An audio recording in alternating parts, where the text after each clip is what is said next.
இந்த வயித்த கலக்குதுன்னு சொல்லுவாங்கள்ல. எனக்கு ஏதாவது தப்பாக சாப்பிட்டா வயித்த கலக்கிரும் அப்படி சொல்லுவாங்கள்ல, அவங்களுக்கு குடல் ரொம்ப ஆரோக்கியமாக இருக்குன்னு அர்த்தம். ஏன்னா, ஒரு சிலருக்கு என்ன சாப்பிட்டாலும், எதை சாப்பிட்டாலும் சரி, வயித்த கலக்கிற அந்த பேச்சே கிடையாது. ஏன்னா, அவங்களுக்கு மலச்சிக்கல் இருக்கும். மலச்சிக்கலால் அவதிப்படுகிறவர்களுக்கு இந்த வயித்த கலக்கிற பிரச்சனையே வராது. அவங்க குடல் இந்த மலச்சிக்கலால் அவதிப்படுகிறவர்களுக்கு, அந்த குடல் வேலையே செய்யாது. எதை சாப்பிட்டாலும் வேலை செய்யாது. அந்த ஸ்டேஜுக்கு போயிடும். அப்போ சிலர் சொல்லுவாங்க, "என்னடான்னா எனக்கு ஏதாவது மாத்தி சாப்பிட்டா வயித்த கலக்கிருங்க, வேண்டாங்க." அப்படின்னு சொல்லுவாங்க. அப்படின்னா என்ன அர்த்தம்? அவங்க குடல் அவ்வளோ சென்சிட்டிவா இருக்கு. உழைப்பதற்கு எப்பவுமே தயாரா இருக்கு. மாத்தி சாப்பிட்டா வயித்த கலக்கிரும். கழிவுகள் அங்க தேங்கவே தேங்காது. இந்த வயித்த கலக்கிரும்னு சொல்றாங்கல்ல, அவங்களுக்கு அவங்க குடல்ல கழிவுகள் தேங்கவே தேங்காது. ஆனா அந்த மலச்சிக்கலால் அவதிப்படுகிறவர்களுக்கு இந்த வயித்த கலக்கிற பேச்சே கிடையாது. அவங்களுக்கு வயித்த கலக்கணும்னா பேதி மாத்திரை போட்டாகணும். பேதி மாத்திரை போட்டா மட்டும் தான், இந்த மலச்சிக்கலால் அவதிப்படுகிறவர்களுக்கு அந்த வயித்த கலக்கிற பிரச்சனையே வரும். ஏன்னா, மலச்சிக்கலால் அவதிப்படுகிறவர்களுக்கு அந்த குடல் வேலை செய்வதை படிப்படியாக வேலை செய்கிற திறனை இழந்து வருகிறது. இழந்து விட்டது அப்படின்னு தான் சொல்லணும். அது வேலை செய்யணும் அப்படின்னா, எப்படி தான் ஏதாவது மாத்திரை போடணும். பேதி மாத்திரை போடணும். மாத்திரை போட்டா கூட வேலை செய்யாது. இந்த மலச்சிக்கலோட கொடூரம் என்னன்னா, சிலர் நிலாவர சூரணம் போட்டா வேலை செய்யும். நல்லா வேலை செய்யும். 1 ஸ்பூன் போட்டா போதுங்க. கடுக்காப்பொடி 1 ஸ்பூன் போட்டா போதுங்க. கடகடன்னு வயிறே காலியாயிடும். விளக்கெண்ணெய எதுலயா கலந்து குடிச்சா போதும். எலுமிச்சை சாறு எதாவது கலந்து குடிச்சா போதும். அப்படியே வயிறு ஃபுல்லா கிளீன் ஆயிடும்.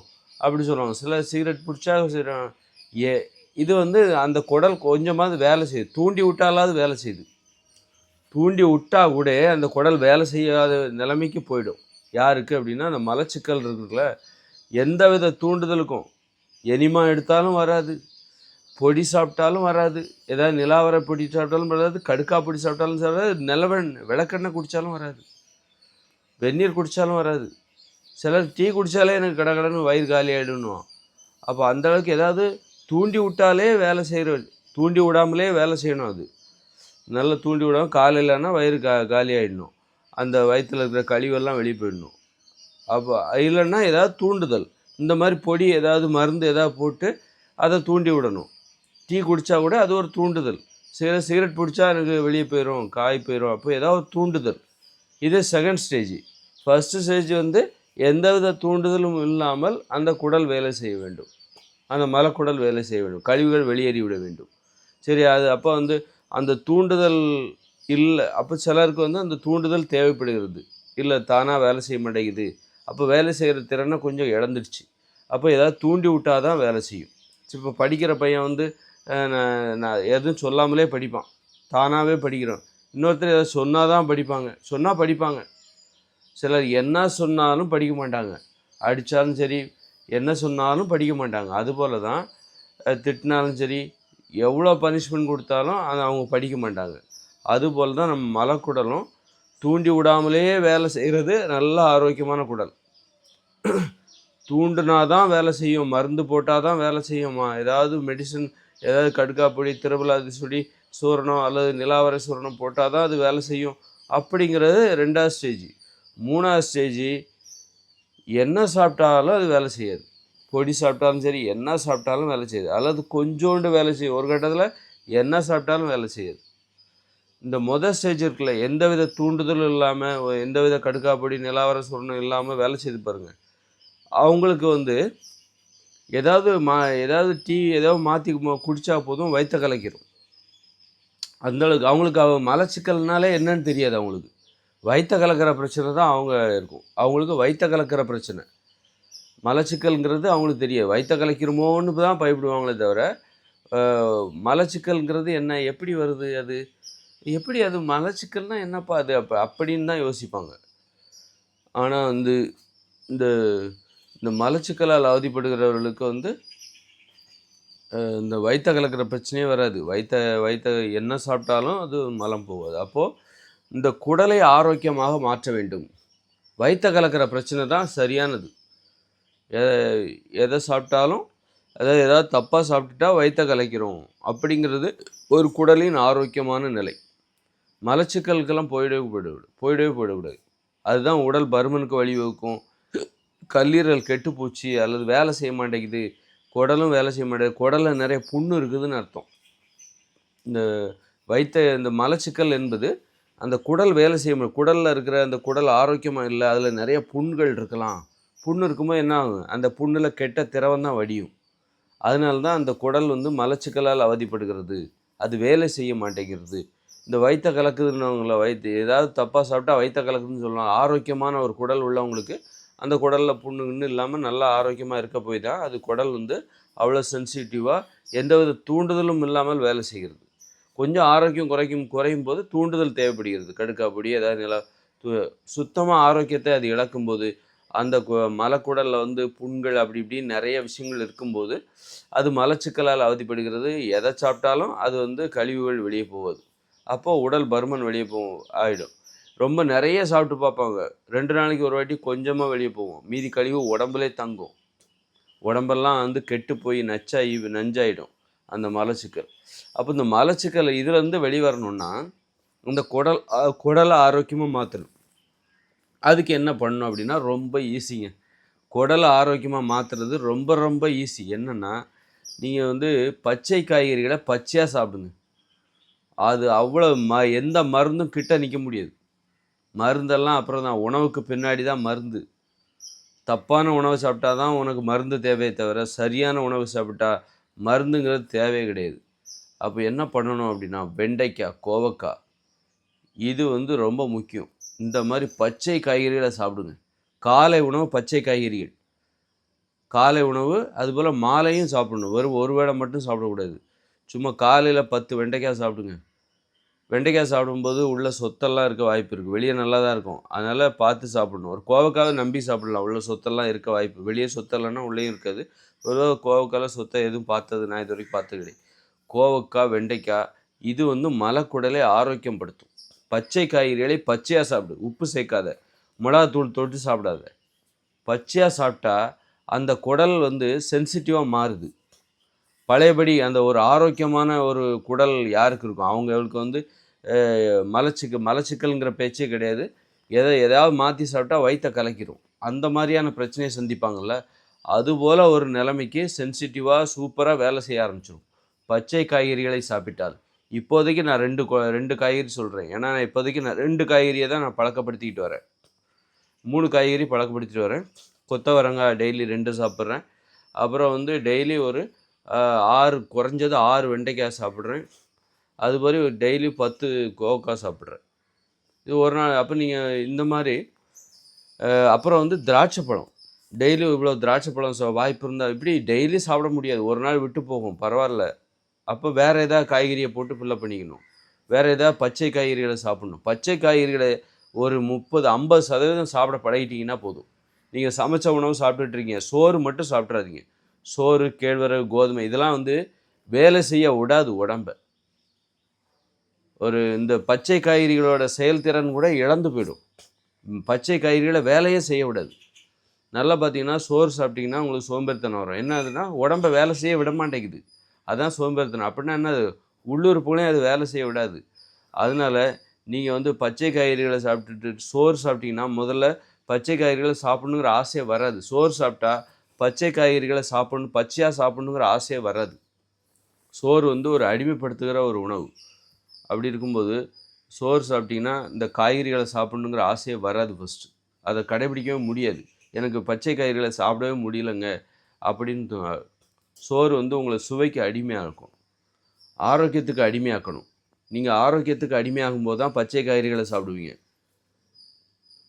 சுவைக்கு அடிமையாகும்போது சோறு, பூரி, பொங்கல், தோசை இதெல்லாம் சுவைக்கு அடிமையாக்குது உங்களை.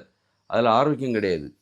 அதனால் நீங்கள் பச்சை காய்கறிகளை சாப்பிடவே முடியாது. பச்சையாக சாப்பிட்ணுங்கிற அந்த வழக்கத்தையே இது தடுத்து நிறுத்திவிடும். அதனால் தவிர்க்க வேண்டிய உணவுகள், பச்சை காய்கறிகளை சாப்பிடும்போது தவிர்க்க வேண்டிய உணவுகள் எது அப்படின்னா கேழ்வரகு, கோதுமை, மாமிசம், மீன், முட்டை, தயிர், மோர், பால், வெண்ணெய், நெய், அரிசி இந்த உணவுகளை நீங்கள் சாப்பிட்டு விடாதீர்கள். அப்புறம் வெள்ளைச்சீனி, நாட்டு சர்க்கரை இதெல்லாம் எடுத்துக்காதீங்க. இதை தவிர்த்து விட்டு நீங்கள் காய்கறி பொரியல் சாப்பிடலாம், உப்பு கூட போட்டுக்கோங்க. காய்கறி பொரியல், கீரைகள், கிழங்குகள் என்ன சாப்பிட்டாலும் சரி, பச்சை காய்கறிகளை 50% சாப்பிடுங்க. 50% காய்கறி, பொரியல், கீரைகள், கிழங்குகள், பயிர்கள், பருப்புகள், கடலைகள், காளான், இலை தழைகள். தேன் சாப்பிடக்கூடாது, பால்லாம் சாப்பிடக்கூடாது, மோர், தயிர்லாம் சாப்பிடக்கூடாது. நான் சொன்னதை கவனமாக பண்ணிக்கோங்க. உங்கள் குடலை 2-3 நாளில் ஒழுங்காக வேலை செய்ய வச்சிடலாம். மலச்சிக்கலால் அவதிப்படுகிறவர்களுக்கு அவருடைய குடலை 2-3 நாளில் சூப்பராக வேலை செய்ய வச்சிடலாம். மலச்சிக்கல்லாம் தவறான உணவு சாப்பிட்றதுனால என்றைக்குமே நம்ம காய்கறிகள் மேலே நம்பிக்கை இல்லாமல் பச்சை காய்கறிகளை சாப்பிட்ற வழக்கமே இல்லாமல் போகும்போது தான் அது மலச்சிக்கலை ஏற்படுது. குடல் வேலையே செய்ய மாட்டேங்குது. அப்போ நீங்கள் அதை வேலை செய்ய வைக்கணும்னா யார்கிட்டயாவது நான்லாம் இப்போ ஒரு சிலர் 5000 10,000ன்னு சொல்லிட்டு கொடுத்து மருந்தெல்லாம் வாங்கி சாப்பிட்டு அப்போவாது ஒழுங்காக சிலர் எனக்கு தெரிஞ்ச ஒருத்தர் 12,000 செலவு பண்ணார். இந்த நவீன் பாலாஜின்னு ஒருத்தர் தெரியும். அவர்கிட்ட போயிட்டு அவர் 12,000 செலவு பண்ணார். இந்த மாதிரி நான் போனேன் பாண்டிச்சேரியில் அவர் நிறைய பிரான்ச்சஸ் ஓப்பன் பண்ணி பாண்டிச்சேரியில் போயிருக்காரு. அங்கே பார்த்தா ரொம்ப நவீனமாக உட்காந்து 12,000 காசை வாங்கிட்டு விட்டுட்டார். அந்த மாதிரியெல்லாம் செலவு பண்ணி அவருக்கு தீர்வே கிடைக்கல. அப்போது மலச்சிக்கலுக்கு தீர்வுங்கிறது எது அப்படின்னா பச்சை காய்கறிகள் தான். அதே நேரத்தில் பச்சை காய்கறிகளை உண்பதற்கான அந்த ஆர்வத்தை தடுக்கிற உணவு எது அப்படின்னா அரிசி, கேழ்வரகு, கோதுமை, மாமிசம், மீன், முட்டை, தயிர், மோர், பால், வெண்ணெய். மாமிசத்தில் அவ்வளோ சத்து இருக்குது. ஆனால் அது மலக்குடலை வேலை செய்ய வைக்குமா? பாலில், தயிரில் அவ்வளோ கால்சியம் இருக்குது. அது என்றைக்காவது மலச்சிக்கலை தடுக்குமா? மலச்சிக்கலை ஊக்குவிக்கும். பாலும் தயிரும் தலைவலியை உண்டு பண்ணும். பால், தயிர், மாமிசம்லாம் செரிமானம் பண்ணுறதுக்கு கஷ்டப்படும் உடம்பு. மலச்சிக்கல் இன்னும் அதிகரிக்கும். அதனால் அரிசி சொல்லவே வேண்டாம். அரிசி, கோதுமை இதெல்லாம் மலச்சிக்கலை ஏற்படுத்தக்கூடியது, உடல் பருமனை ஏற்படுத்தக்கூடியது. அதனால் மலச்சிக்கல்லேருந்து நீங்கள் தப்பிக்கணும்னா அந்த குடலை வேலை செய்ய வைக்கணும். குடலை ஆரோக்கிய நிலைக்கு கொண்டு வரணும். குடலில் நிறைய புண்கள் இருக்குது. அதனால தான் அந்த புண்ணிலேருந்து கெட்ட திரவம் வடிஞ்சிக்கிட்டே இருக்கும். நுண்ணிய புண்கள் ஏகப்பட்ட இருக்குது. அப்போ வாய் நார ஆரம்பிச்சிடும். அப்போ அதுக்கு என்ன தீர்வு அப்படின்னா அந்த குடலில் இருக்கிற புண்ணுகளை குணப்படுத்தினாலே போதும், அந்த குடல் வேலை செய்ய ஆரம்பிச்சிடும். அதற்கு ஒரே வழி இந்த வெண்டைக்காய், கோவக்காய், பீர்க்கங்காய், கொத்தவரங்காய் டெய்லி 2 சாப்பிடுங்க. டெய்லி காலையில் ஒரு 5 வெண்டைக்காய் சாப்பிடுங்க, சாயந்தரம் ஒரு 5 வெண்டைக்காய் சாப்பிடுங்க. கோவக்காய் காலையில் ஒரு 5 கோவக்காய், சாயந்தரம் ஒரு 5 கோவக்காய் சாப்பிடுங்க. சூப்பராக இருக்கும் சாப்பிட்றதுக்கு. எப்போ தெரியுமா காய்கறி என்னால் சாப்பிட முடியல அப்படின்னு சுவைக்கு உங்களை அடிமைப்படுத்துகிற உணவுகளை நீங்கள் சாப்பிட்டீங்கன்னா உங்களால் காய்கறி சாப்பிட முடியாது. சுவைக்கு அடிமைப்படுத்துகிற உணவு எது?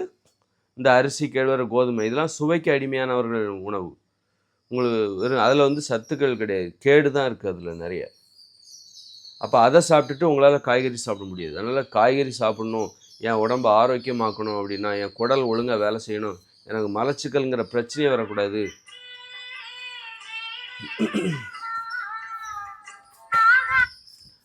மலச்சிக்கல் என்கிற பிரச்சனையே வரக்கூடாது அப்படின்னா அதுக்கு பச்சை காய்கறிகள் தான். அது மருந்தை விட மேலானது. உணவு வேற, மருந்து வேற.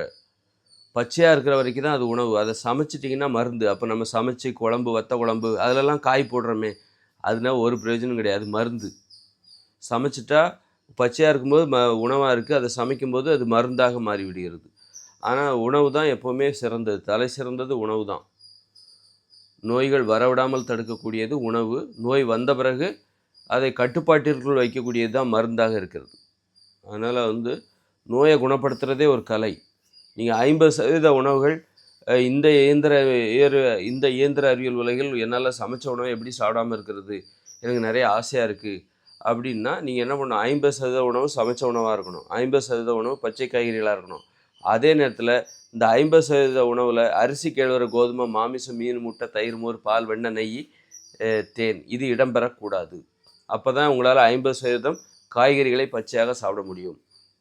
சாப்பிட்டுட்டிங்கன்னா உங்கள் உடம்பு பாருங்கள், அது சொல்கிறதுக்கு வார்த்தையே கிடையாது. அவ்வளோ ஆரோக்கியம்னா என்னன்னு அப்போ தான் தெரியும். அந்த பச்சை காய்கறிகளை சாப்பிடும்போது உடம்புல ஒரு இயற்கையான வெப்பம் கிடைக்கும். உயிருள்ள உணவுங்க. பச்சை காய்கறிகள் ஒரு உயிருள்ள உணவு. அது ஒரு வெண்டைக்காவோ, கோவக்காவோ, பீர்க்கங்காவோ உயிருள்ள உணவு. அதை நீங்கள் பறித்து வச்சிங்கன்னா 10 நாளைக்கு அழுகாமல் இருக்கும். ஆனால் நீங்கள் சமைச்சிட்டிங்கன்னா 6 மணி நேரத்துக்கு மேலே அது கெட்டு போக ஆரம்பிச்சிடும், நாத்தம் எடுக்க ஆரம்பிச்சிடும். அப்படிப்பட்ட உணவு தான். அதனால் உயிருள்ள உணவில் சாப்பிடும்போது இந்த உடலுக்கு உயிர் கிடைக்கிது, ஆரோக்கியம் கிடைக்கிது. அது மாதிரி பச்சை காய்கறிகளை சாப்பிடும்போது உங்களுக்கு இந்த குளிர்லாம் வந்து ஒன்றும் பண்ணாது. போத்திக்கிட்டு தூங்கணும் அப்படிங்கிற எண்ணமே வராது. குளிரை தாங்குகிற திறன் இந்த உடம்பு கிடைக்கும். இன்றைக்கி நம்ம ஏன் போர்வை போட்டு தூக்குறோம், போத்திக்கிட்டு தூங்குறோம் அப்படின்னா, நமக்கு இந்த சமைச்ச உணவுகளை சாப்பிடும்போது, அதாவது செத்துப்போன சமைத்து அதை சாகடித்த உணவுகளை சாப்பிடுவதால் உடம்புக்கு குளிரை தாங்க முடியல, உழைக்க முடியல, இப்படி நிறைய பிரச்சனைகள் வருது.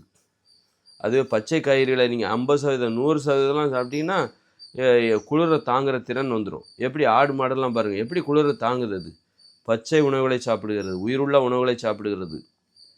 அந்த புல், இலை, தழை இதெல்லாம் சாப்பிட்றதுனால தான் எவ்வளோ குளிர்னாலும் அதெல்லாம் தாங்குது. நம்மளால் ஒரு குளிரை தாங்க முடியுமா? ஒரு மார்கழி மாதம் வெளியில் படுத்து கிடந்தால் செத்து போயிடும். அப்போ பிற உயிரினங்கள் மட்டும் எப்படி அவ்வளோ குளிரை தாங்குது அப்படின்னா, அவைகள் இந்த பச்சை உணவுகளை சாப்பிடுகிறது, பச்சையாக சமைச்சு சாப்பிட்றதில்ல. அதனால தான் அவைகளால் அதனால் பச்சை உணவு என்பது கடவுளை விட மேலானது. அதுதான் கடவுள். பச்சை உணவுகள் தான் கடவுள், உங்களை காப்பாற்றக்கூடியது. அதனால் வந்து மருத்துவர்கிட்ட போயிட்டு எப்பேற்பட்ட இப்போ சிறுநீரகம் செயல்பட மாட்டேங்குதுன்னு சொல்கிறாங்கள, அதை விட பச்சை உணவுகள், பச்சை காய்கறிகள் செயல்பட வைத்து விடும். பச்சை காய்கறிகளுக்கு அவ்வளோ பலம் இருக்குது. வேலை செய்யாத ஒரு மலக்குடலை ஒரு வாரத்தில் வேலை செய்ய வைத்து விடுகிறது. 4-5 நாளில் வேலை செஞ்சு வச்சிருது. வேலையே செய்யாது. எந்த தூண்டுதலும் எந்த பொடி சாப்பிட்டாலும் அந்த மலக்குடல் வேலை செய்ய மாட்டேங்குது. எனிமா எடுத்தால் கூட கழிவுகள் வர மாட்டேங்குது. அப்படிப்பட்ட ஒரு கெட்டுப்போன இக்கட்டான நிலைமையில் இருக்கிற ஒரு மலக்குடலை, பெருங்குடலை, சிறுகுடலை, இறப்பையை வேலை செய்ய வைக்கிறது இந்த பச்சை காய்கறிகள் 2-3 நாட்களில். அப்படின்னா எல்லா உறுப்பையும் தான் அது வெறும் மலக்குடல் மட்டும் கிடையாது. இதயத்தை, சிறுநீரகத்தில் உங்களுக்கு கோளாறு இருக்கா, பச்சை காய்கறிகள்கிட்ட போயிடுங்க. இதயத்தில் உங்களுக்கு கொழுப்பு அடைப்புலாம் இருக்கா, பச்சை காய்கறிகளை சாப்பிட ஆரம்பிச்சிருங்க. இதயம் சூப்பராக வேலை பார்க்கும். சிறுநீரக குறைபாடுகள்லாம் அடித்து தள்ளிட்டு போயிடும். சிறுநீரகம் சூப்பராக வேலை பார்க்கும். நம்ம இந்த சமைச்ச உணவுகளுக்கு அடிமையாகி தான் பச்சை காய்கறிகளில் ஒன்றும் இல்லை அப்படின்னு நம்ம நினச்சதுனால தான் அதற்கு கிடைத்த தண்டனை, அந்த அறியாமைக்கு கிடைச்ச தண்டனை தான் நோய்கள் என்பதை மட்டும் உறுதியாக சொல்லிக்கிறேன். வாழ்க பச்சை காய்கறிகள். பச்சை காய்கறிகளை கையெடுத்து கும்பிடுங்கள்.